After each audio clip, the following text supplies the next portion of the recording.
Друзі, вітаю на каналі Верба. Сьогодні у нас урок для середнього рівня повністю українською. Тому вмикайте українські субтитри або субтитри на інших мовах, якщо це потрібно.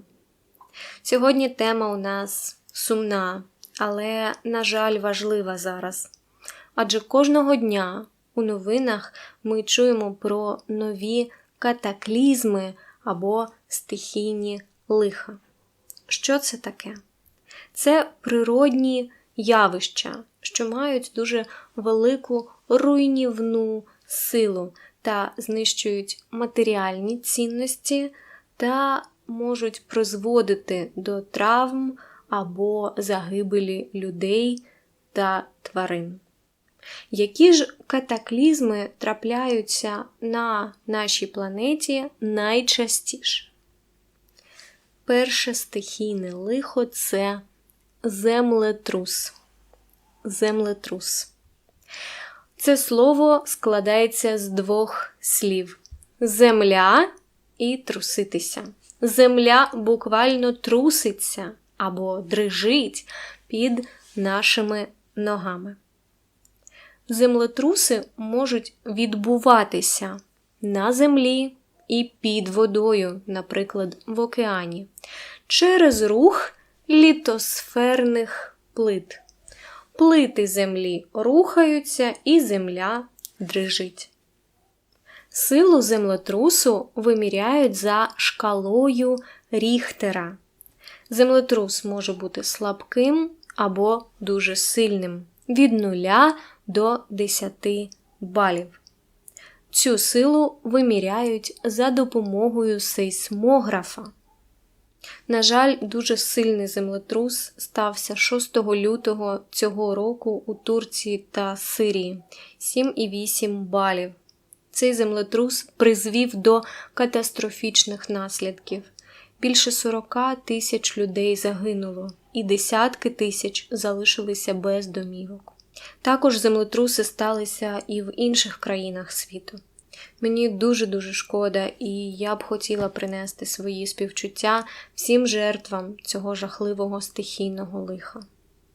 Наступне стихійне лихо – це виверження вулкана.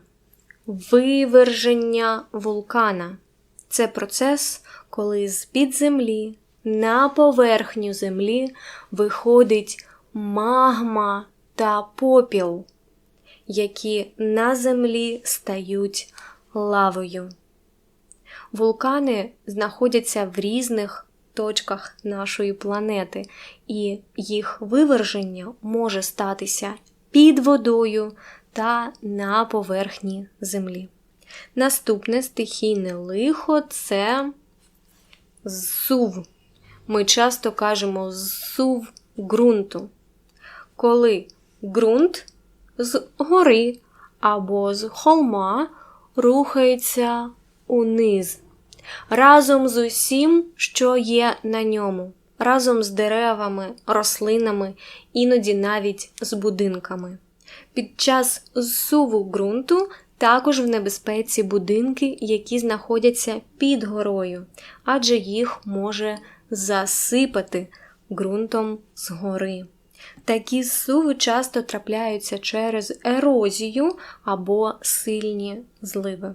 Зовсім нещодавно такі зсуви через дуже сильні зливи сталися у Бразилії і також призвели до катастрофічних руйнувань та загибелі людей. Наступний катаклізм – це посуха.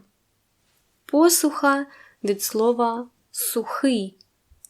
Це дуже тривала відсутність опадів, дощу, при високій температурі повітря. Через це відбувається випаровування вологи з ґрунту. Земля стає дуже сухою, рослини гинуть, водойми висихають і тварини не можуть знайти воду. Тривала посуха може перетворити місцевість на пустелю. Наступне стихійне лихо яке має декілька форм і декілька варіацій. Перше – це буря, друге – ураган. Буря і ураган. В чому різниця?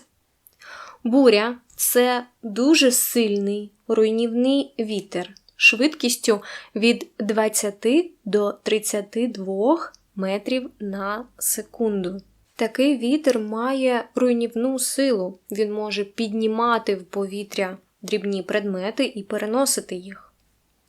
А ще ми маємо ураган. Ураган – це більш сильна буря. Це вітер швидкістю вище, ніж 32 метри на секунду. Декілька днів тому ми мали дуже сильний вітер в Тернополі. Я не знаю його швидкість і чи це була буря, чи ураган, але я думаю, що ураган, адже він зламав дуже багато дерев та навіть пошкодив лавки в основному парку міста. Слово ураган має ще одне значення.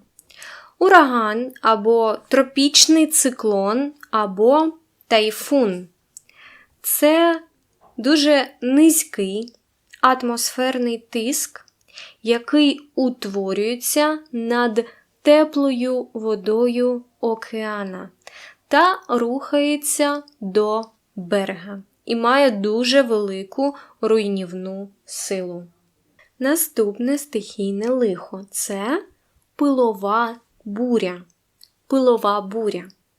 Це швидкий вітер, більше 15 метрів на секунду, який переносить пил та пісок.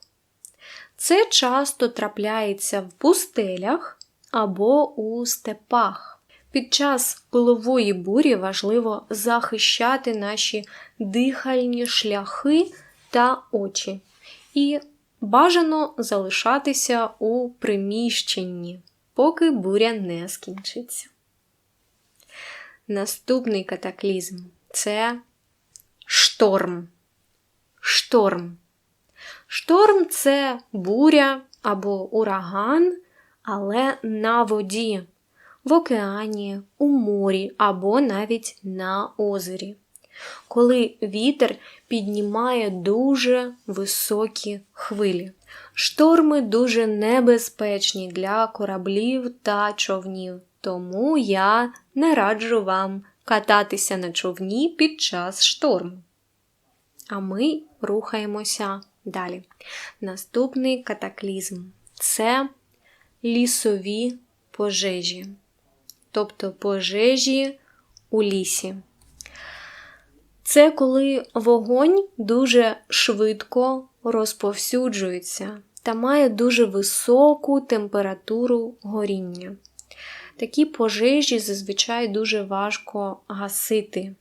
Вони знищують не тільки сам ліс, рослини та тварин, а можуть також бути небезпечні для населених пунктів навколо, для міст та сел.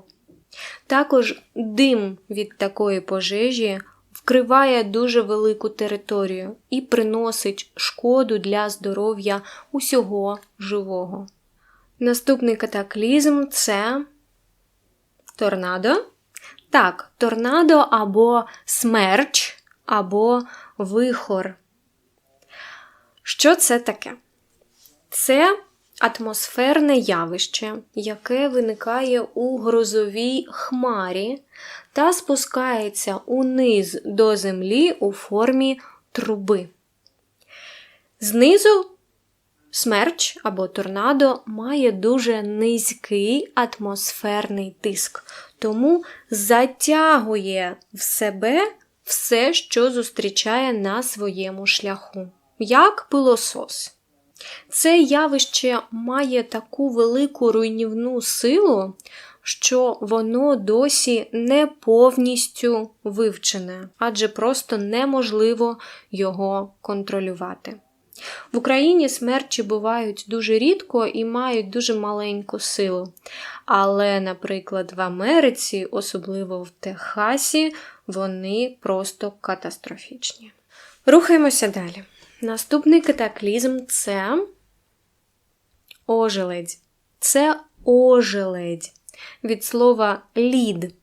Коли тонкий шар льоду покриває всю землю і всі предмети на вулиці, навіть дерева. Він виникає, коли після дощу або після танення снігу наступає мороз, температура сильно падає і ця вода замерзає. Тоді на вулиці стає дуже-дуже слизько, легко впасти. Під час ожеледі ростуть ризики ДТП та травм. Така погода дуже небезпечна і для автомобілів, і для пішоходів. Минулому році дуже сильна ожеледь сталася в США, і тоді в інтернеті з'явилося багато відео, як люди падали та машини не могли контролювати ситуацію, і тоді було дуже багато ДТП та травмованих людей. Тому будьте обережні, коли на вулиці ожеледь. Що ще може трапитися взимку? Звісно, це може бути сильний снігопад. Ми маємо звичайний снігопад або сильний снігопад. Сильний снігопад – це вже катаклізм. Під час такого снігопаду на землю падає величезна кількість снігу за короткий проміжок часу. Тобто дуже багато снігу дуже швидко. Такі снігопади сильно погіршують видимість, тому керування автомобілем стає проблемним. А ще під час снігопаду дуже важко пересуватися або ходити пішоходам. Наступне стихійне лихо – це сильна злива та гроза. Сильна злива – це велика кількість дощу, як і сильний снігопад. А гроза – це поєднання блискавок у небі та грому, дуже гучного звуку. Це явище дуже небезпечне, адже грози можуть призвести до пожеж, а також влучання блискавки у людину – це майже завжди смерть. І насправді кожного року досить багато людей гине від удару блискавки. Тому будьте дуже обережні під час грози. Наступний катаклізм – це повінь. Повінь. Повінь – це вихід води з берегів, розлив річок та озер. Коли рівень води в річках та озерах піднімається через дощі або через танення снігу або льоду і затоплює все навколо. Часто навіть затоплює населені пункти. Іноді повінь може призвести навіть до зсуву ґрунту. А ми рухаємося далі. І наступне стихійне лихо, дуже велике, це, звісно, цунамі. Цунамі – це дуже велика, висока і потужна хвиля, яка приходить з моря на сушу. Часто цунамі виникає через підводний землетрус або виверження вулкану. Якщо під час шторму вітер піднімає хвилі тільки зверху на поверхні води, то під час цунамі починає рухатися вся товща води. Тому на суші ця хвиля стає дуже-дуже високою, і кількість води дуже велика. На жаль, цунамі може знищити навіть великі міста на берегу та призвести до гибелі багатьох людей. І останнє на сьогодні явище – це явище, яке буває в горах, це лавина. Лавина – це те саме, що зсув, тільки вниз з гори падає не ґрунт, а сніг. Дуже велика маса снігу з гори падає вниз, коли снігу на горі накопичилося дуже багато. Тому будьте обережні, коли ви катаєтеся на лижах в горах. І на сьогодні це все. Це були найпопулярніші стихійні лиха. І я від усього серця бажаю вам, щоб ви знали цю лексику, але щоб ці лиха ніколи не траплялися з вами. Дуже дякую вам за перегляд, друзі. Будь ласка, поставте вподобайку цьому відео, щоб я знала, що вам подобається мій контент і що він корисний. Всі ці слайди доступні на моєму Патреоні. Кожен патрон має доступ до слайдів з моїх відео. І я хочу сказати окремо дякую всім цим людям, яких ви бачите на екрані, адже вони підтримують мене і мою роботу найбільше. І я дуже-дуже вдячна за вашу підтримку. Ще раз дякую всім за перегляд і, думаю, побачимося вже дуже скоро. Бувайте!